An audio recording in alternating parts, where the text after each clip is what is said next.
Hi, my name is Rod Cleef, and I'm the host of the Lifetime Cash Flow Through Real Estate Investing podcast. And every week I interview multifamily rock stars, and we talk about how they've built incredible wealth for themselves and their families through multifamily properties. So hit the like and subscribe buttons to get notified every Monday when a new episode comes out. Let's get to it. Welcome back to Multifamily Rock Stars. As you guys know well, this is where we interview people that are crushing it in this business that we love. And we show you guys the inside scoop into how multifamily investors are creating incredible success, not just in their businesses, but also in their lives. And as always, I've got my co-host, Mark Nagy. He's the director of our Massive Action team for my Warrior Mentorship program on the call. Mark, what's up, brother? Not much, Rod. Just super excited. We've got our virtual event coming up here in a couple of weeks, just depending on when you're listening to this. And I think it's going to be our biggest one ever. We're on track for that. So super excited to see hundreds and hundreds of people, changing their lives coming up in March here. Yep. Me too. March 12th and 13th. Yeah. So today we've got a warrior has been with us since COVID hit, actually. We were supposed to have an event in Orlando and it ended up being a virtual event. His name's Chris Miller. And Chris has done a lot in this business. He's currently in 723 doors as a GP. He's got 104 under contract. He's in a market that I'm in right now, San Antonio, and we're really going to have some fun digging into stuff. Chris, welcome to the show, brother. Yeah, thanks for having me, Rod, and great to be here. Love it. So maybe you could just start with telling, everybody a little bit about your story, where you started and, why you got into the business, why you love the business, just kind of bring us up to speed. Yeah, for sure. So I guess my quick background is I was in IT for 20 years, based in San Antonio here, was in a company that was early on, not quite the startup, but pretty much a startup mode, and worked my way up through different levels there. Was when I left that W-2 in April of 21. And when I left, I was a global leader for support operations division. And so I was leading teams in India, Mexico City, London, and the US. Really fun, really great team. But the reason I made the transition over to real estate is for me, I was focusing on a lot of negative outcomes, if you will, on the W-2 side, laying off people, how to cut costs, stuff like that.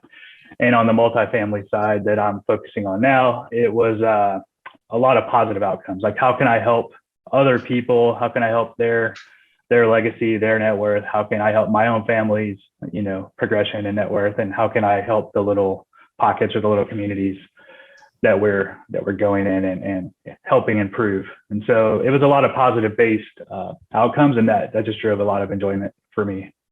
Interesting. I've not heard it described that way. I mean, that's a great way to look at it. And I have to salute you for being able to step back and look at yourself and see, that was the driver, because that's I've not heard that before. Where you have a lot of negative outcomes in your W-2. I mean, yeah, you hear the rat race and you hear this wheel and if you're not the lead dog, the view never changes. I hear that, but I have not heard, looking at the outcomes, which is a really positive way to, make a life change like that.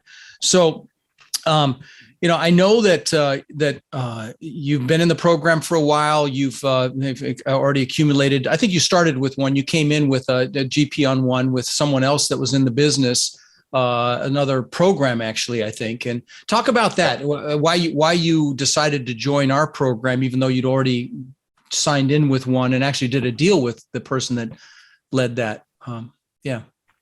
Yeah, I think for me, it was around urgency, and I really wanted to make the transition. And so current program that I was in was a local based program, San Antonio. Great mentor, great program. But was listening to your podcast, was going to go to the event when COVID hit. It was a live event. It switched over to virtual. So I was at the first virtual event, and really just loved the two-prong approach of mindset versus kind of technical and the national aspect. I wanted to kind of build connections nationally. I wanted to partner nationally, and I wanted to not just look in San Antonio. I wanted to look in different other parts of the region that were hot. And as trends and stuff changed, I wanted to be able to kind of float with that and be kind of ahead of the wave, if you will. Nice. let me just ask you a question around team. I before we started recording, I know that you're playing a role in several different aspects of your team. Can you speak to that a little bit and what your mindset is around that? Yeah, for sure. So for me, I like to be hands-on. I want to be able to touch and do a lot of the different aspects. And so for me, I'm looking to grow, and we're kind of looking to just progress into many deals down the road. And by doing that, ideally, we're going to be hiring specific roles for different functions. And I want to have that hands-on experience to know exactly what it is and how it should operate. So as what you mean is every specific role inside of this business is what you're alluding to. Yes. Correct. Yeah. Okay. So I wanted to, touch on different aspects: asset management, capital raising, investor relations, underwriting. And so, early on, I started out, I actually learned the most by underwriting, because that's where I got to dig in and get pretty deep on all the different aspects and learn the little nuances of, just learning about the deals and where the opportunities are and where they're not. So, And so for people listening, then, go ahead, Rod. Well, I was just going to say, I just wanted to finish that topic because he left out a piece that I want you to talk about, and that is, you're trying all these different things, but I know you've heard me talk about in the training, in the Warrior program, how to find your niche in the business on a team, the thing that you love the most, because certainly if you love it, you're going to be good at it. Number one. Number two, you're going to be passionate. If you're passionate, you're going to be able to influence people. So you're in that discovery process still. Is that an accurate statement? You started with the underwriting. You're trying asset management. You're trying investor relations, just to see what you enjoy the most. Is that, I don't want to put words in your mouth, but that's kind of what I thought I heard. Yeah, I think I kind of look at the two different angles. Like, what am I good at, and what do I love? Like, I'm good at sweeping the floors, but that doesn't mean I love it, right? So I want to kind of fill those two buckets, and what's in the middle, and that's kind of where the sweet spot that I want to kind of land on some of these things. And then as I have some of those other items that are in the different or outside of that kind of inner circle, then either partnering with somebody to kind of fill that gap, or hiring somebody to fill that gap. Yeah. Okay, good. I just wanted to make sure that my listeners were clear on that. Well, that's what I wanted to ask as well. Obviously you're testing out a bunch of different things and seeing that. Would you advise that to people that are listening right now that haven't done any deals yet, that are thinking, well, what skill set can I add to a team? Would you advise them to do what you did, which is learn it all, try a bunch of different things? Or if you could go back and do it again, would you say, no, pick something and stick with it? I think everybody learns differently. And so I think for me, and the way I learn, that was kind of tailored toward me. So for me, I would just, I couldn't really make that recommendation for everybody, but if people are kind of hands-on and kind of have to be hands-on to learn, then I think it's a pretty good approach. I do think underwriting is a good way to kind of dip in and learn pretty quickly. It's pretty technical, but it'll kind of get you into the space, and you'll see a lot of different little things that you weren't aware of before learning about underwriting. I couldn't agree more. Yeah, I couldn't agree more. That's insightful. And it's painful for some people. I'm looking in the mirror as I'm saying this. That's math. I took the short bus to school for math, so it's just not something I love. I can do it, and I'm actually pretty good at it, but I don't love it. So let me ask you this. What do you find difficult or struggle with as it relates to this business, if anything? I'm just curious if there's a piece of this business that you're not, totally comfortable with. Yeah, I guess I'll preface that I think momentum is a real thing. And so once the momentum starts going, then stuff just starts hitting from all different angles. And so the piece so I have a business partner who's out of Boise, Idaho. So he and I kind of focus on a few different areas.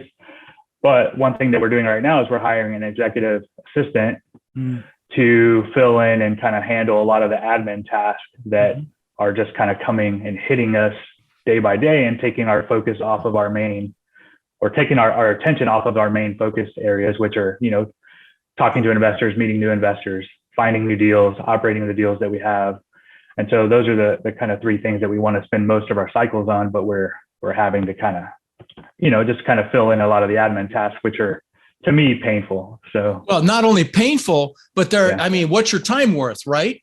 right. And I'm actually hiring another EA right now. I've got an interview this afternoon because one of the people in my organization is being promoted. Tiffany Morelli, my EA right now, is being promoted to a high. Yeah. So I'm hiring another one myself. And I will tell you, I get this question. I wanted to enhance what you just said, because I get this question all the time from warriors actually as well. I'm a little overwhelmed. I need to bring in somebody. What's the first person I should hire? My answer is always an executive assistant. And so, because you need to look at what your time's worth and where you should be spending your time. Like, listen, I love to sit on my lawnmower, but it is not a great use of my time. Right. And so, and that's just an extreme example, but my point is that, administrative functions you shouldn't be doing, period, whether you like them or not. And so, no, that's really smart that you're doing that. Let me give you a little tip. Okay. I have found that I'm 62 years old. I've had executive assistants for 40 years. I think one of the biggest characteristics that I like to see is some bookkeeping or accounting experience. And here's why. They're going to be more detail oriented. And I've just found that to be the case. And I've had probably a dozen over my lifetime, some good, some not so good. And that one always helps. It's always been good. And by the way, if you want a list of interview questions, Chris, in fact, I need to make a note to put that in the warrior group. I've got an incredible list of interview questions, pages and pages that'll help that'll help you kind of dig in on someone.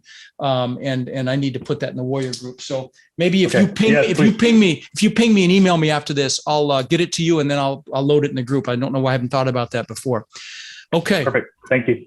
Yeah. Well, now I know who to call if I need my lawn mowed. So that's good. Right. Yeah, funny. But I wanted to actually jump back a little bit on something that we didn't touch on yet, which is something that so many people are looking to transition from, which is single family to multifamily. And if I'm correct, reading your bio, I think you did single family for 7 years, 2012 to 2019. What made you change to multifamily after doing it for, I would say a little bit of a longer period of time than most people? Well, except present company excluded. My dumb ass, it took me 20, 30 years to get the memo. Right. So yeah, present company excluded.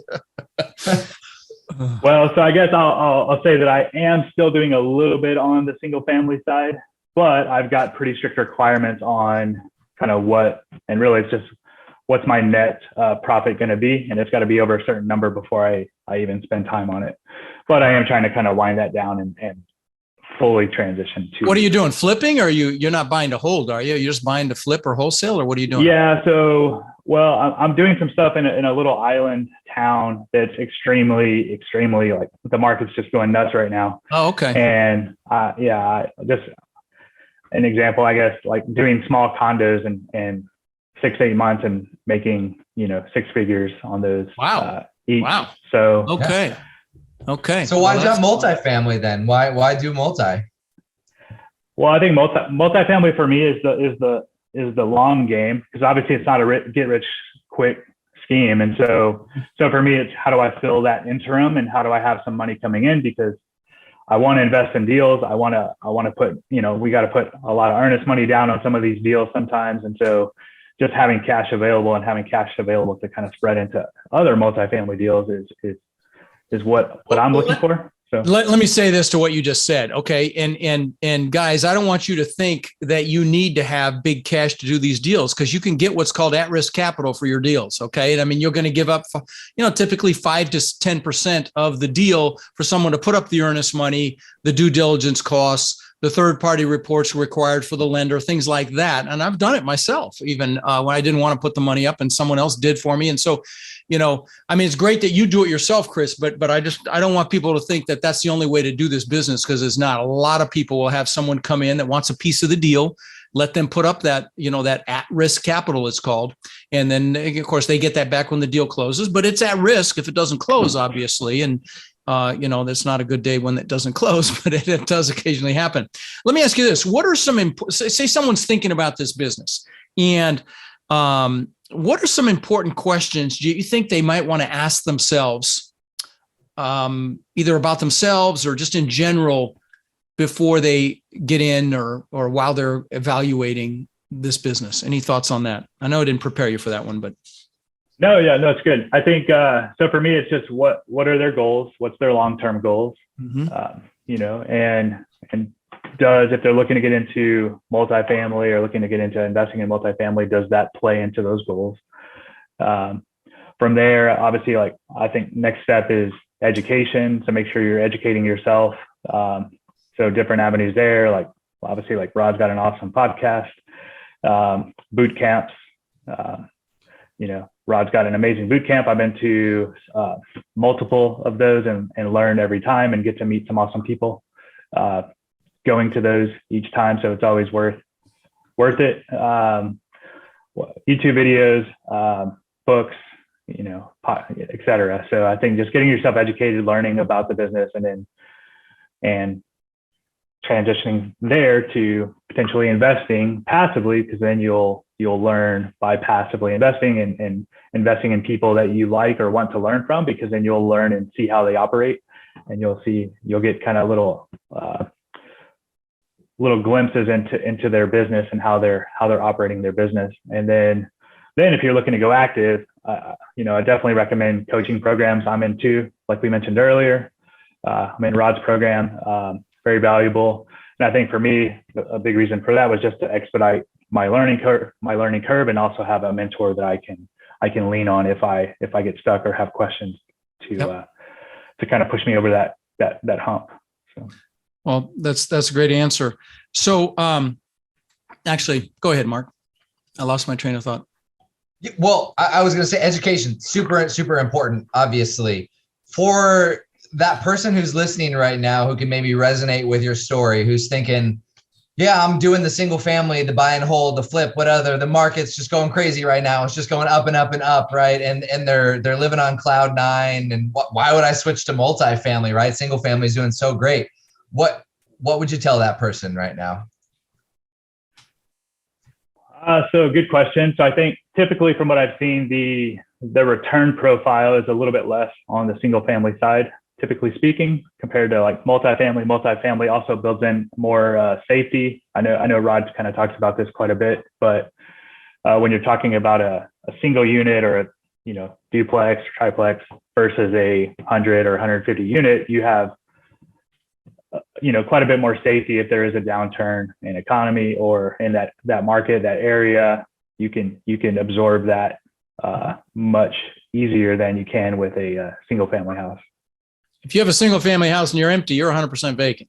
And I tell you, I do talk about it a lot. Let me enhance what you just said, so that those of you that haven't heard my story, in 2008 and 2009, when I lost $50 million, it was the single family that pulled me down. My multifamily, it pulled back about 11%, but it would have easily survived if I hadn't cross collateralized it with packages of houses. And so, but let me ask you this: in this journey of yours, have there been any like epiphanies or any aha moments that come to mind? Any like, oh, now I get it, or just anything when I ask that question? Anything come to mind? Yeah, I think for me, my big thing is really from my transition from W-2 to kind of working for myself, if you will. Mm-hmm. So my big thing, I've got two young kids, and I kind of mentioned that negative piece of the W-2, and there was a lot of negative outcomes. It was kind of beating on me daily, and I wasn't really taking the full step back and noticing it. But I think part of it was that I had bigger dreams and aspirations for myself, and I wanted to kind of drive my own future versus driving somebody else's future. And I also wanted to teach my kids as they grow up that they can do whatever they want to do. And if I didn't take the steps or appropriate actions to do that, how could I legitimately tell them that they could go do whatever they wanted to do? Because then they could probably see that I was not happy in my W-2. And of course, that energy you brought that home too, I'm sure. Mm-hmm. I mean, you can't help but bring that home, which is, of course, is the negative impact on your family.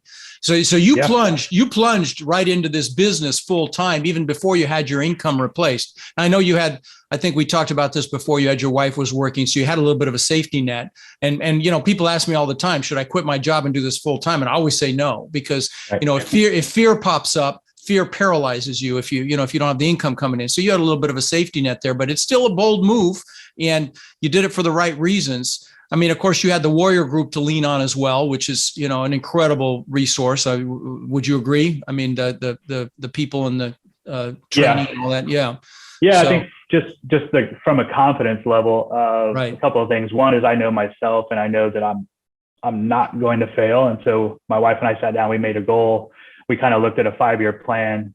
Hey, if I do this, I start working on this. If I don't make a single dollar in 5 years, like we're still going to be able to feed our kids. We're going to be okay.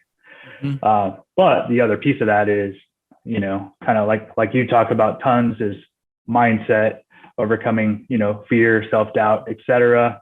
Look, I was in a W-2 for 20 years. And part of that was because I just couldn't quite make that jump. And when the day came to tell them that I was leaving, it was scary. It was uncertain. I didn't know what was on the other side of that cliff, but I still did it. I still jumped, and not one day have I looked back and regretted that. So. Proud of you, man. I mean, that is tough. I mean, 20 years in a W-2.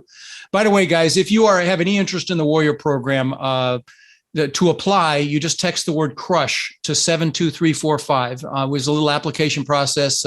You can check us out, but we also check you out. We don't take everybody, but if you want to apply, again, just text the word crush to 72345.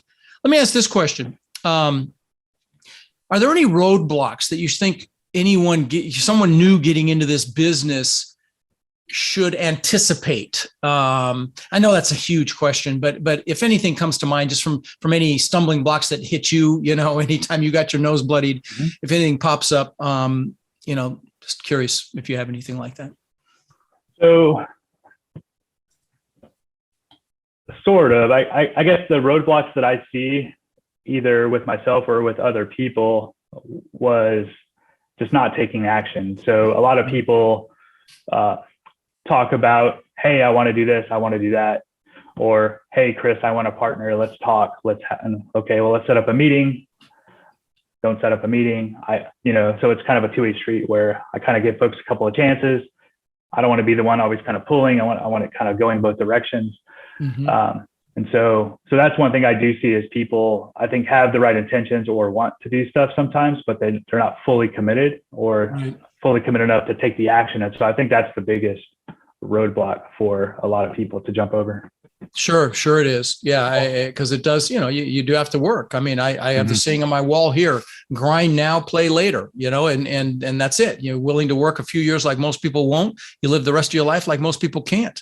And you're obviously a great example of that. And I want to add one thing on that, because it's, it sounds like, I would say, correct me if I'm wrong, leaving your job was probably part of putting some pressure on yourself to get out there and take action. Because once you leave that job, you walk away. Obviously, it's like, okay, I got to make this work. And people can do that at a smaller level. I know what I used to do in my business when I was in single family is I would give one of my good buddies, my accountability buddies, $100 on like a weekly or monthly basis, whatever, depending on your budget. And I would say, if I don't accomplish this goal and take this action by the end of this week, you keep that $100 and it's now gone.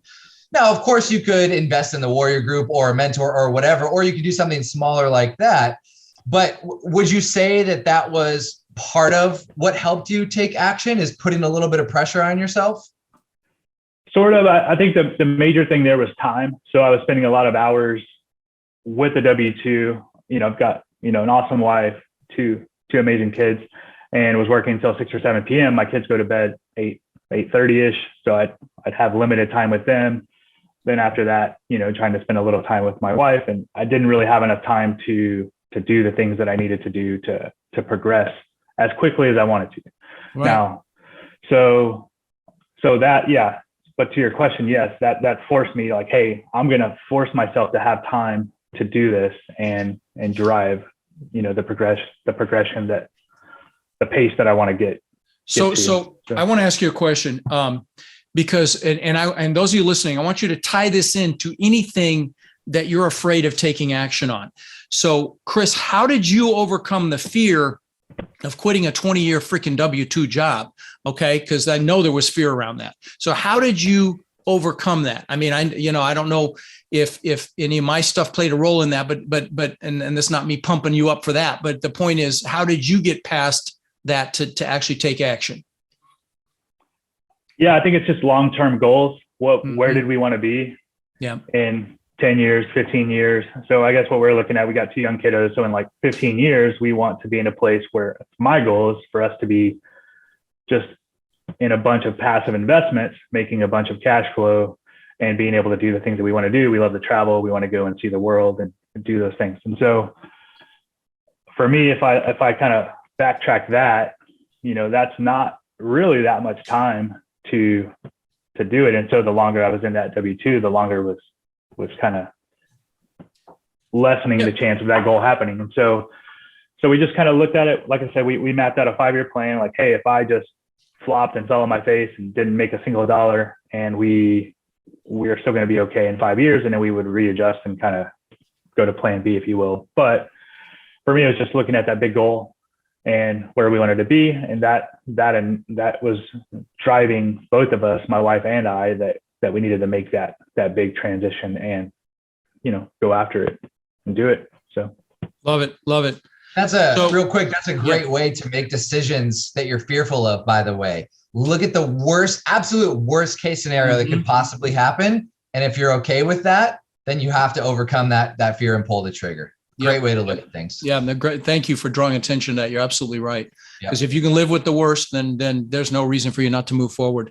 So what are you excited about right now, Chris?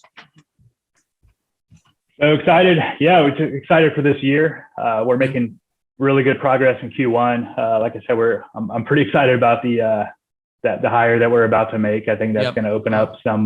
You won't know you won't know how you lived without it up to this point. I promise you that'll be the reaction you have. Nice.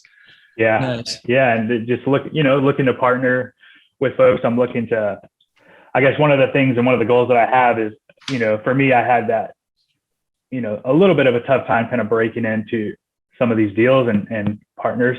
And so what I want to do is just continuing the network, continue to build people. And I want to try to leave a spot and a duty for somebody that hasn't done a deal. And I would love to kind of help bring somebody in and get that first step. And so on like the San Marcos deal, for instance, that we're doing right now, we've got a couple of folks that are jumping into that we're pretty excited about helping them hopefully get their start and push forward and then more deals depending on, as we underwrite stuff, hopefully we can find more deals this year that work. And if so, then we'd love to open up a spot for some new folks in the Warrior group and, the other group that I'm in. So great. Fantastic.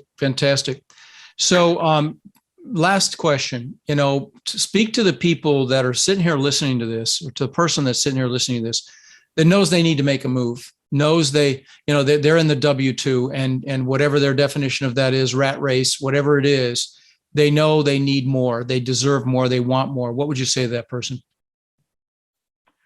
So I guess first thing I would say is be careful who you ask advice from, because a lot of people are going to spread negativity.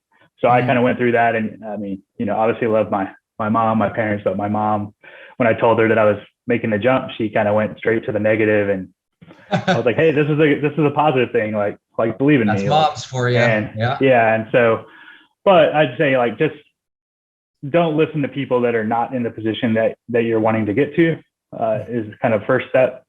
And hold on before you go to the second one, or don't know anything about the business and try to give you advice on it. Okay. Please continue. Yeah. Right. Yeah. And I'd say second is only your specific scenario and situation. So you need to kind of map your goal and your plan to your specific situation. Because I've had a couple of talks with folks who are looking to leave their W-2. They're like, hey, well, my buddy said to do this or do that. And I'm like, well, look, my personal situation was different than somebody else's. So I had to really sit down with my wife and we had to figure out our situation. So I just suggest that they do that as well and try to eliminate the noise and do what's right for them. Get clarity, look in the mirror, get clarity, sit down. Yeah, clarity is important. And back to peer for a minute, naysayers, be careful who you share your dream with, because when it's a dream, it's a fragile thread. It's very easy for somebody to break that thread if the wrong person, because of their fear, their feeling of inadequacy, their jealousy, whatever the rationale is, they could damage your dreams. So you want to be very, very careful, which is why a group like the Warrior Group is so powerful, because everybody's pushing each other. But even if you don't join our group, if you just get into a group of people that want more out of life, like, for example, I'm doing an Own Your Power clip this week on mastermind, on the power of a mastermind. And how when you get like-minded people together that want the same thing, it's just an incredible force of nature that gets created. So you want to make sure you pay very, very close attention to who you allow to influence you. So I'm really glad you brought that up. Well, listen, brother, thank you for coming on. It's great to see you. I don't know if you're coming to the Warrior Only event April 1st and 2nd. I hope you are. We've got an awesome thing planned for that. We're gonna have a lot of fun for 2 full days, digging deep on all sorts of things in the business. But anyway, great to see you, my friend. Yeah, awesome, Rod. It was awesome, and Mark. Yeah, great to see you, and great to see you, Rod. All right, take care, buddy. See you. Rod, I know a lot of our listeners are wanting to take their multifamily investing business to the next level. Now, I know you've been hard at work helping our Warrior students do just that using our ACT methodology, which is awareness, close, and transform. Can you explain to the listeners how they can get our help? You bet. Guys, we've been going nonstop for 3 years, building an amazing community of like-minded people. And our coaching students, which we call our Warriors, have had extraordinary results. They've purchased thousands and thousands of units. And last year, we did over 1,000 units with our students. And we're looking to grow this group and take it to the next level. We're looking for people who want to follow a proven framework that's really step by step, and then leverage our systems and network to raise equity, to find and close deals, and to build partnerships nationwide. Now, our Warrior community is finding success in any market cycle. So if you're interested in finding out more about how you can become more of our incredible network and take advantage of the incredible opportunities that are coming very soon, apply to work with us at mentorwithrod.com or text CRUSH to 72345, and we'll set up a call so you can check us out and we can check you out. That's mentorwithrod.com or text CRUSH to 72345.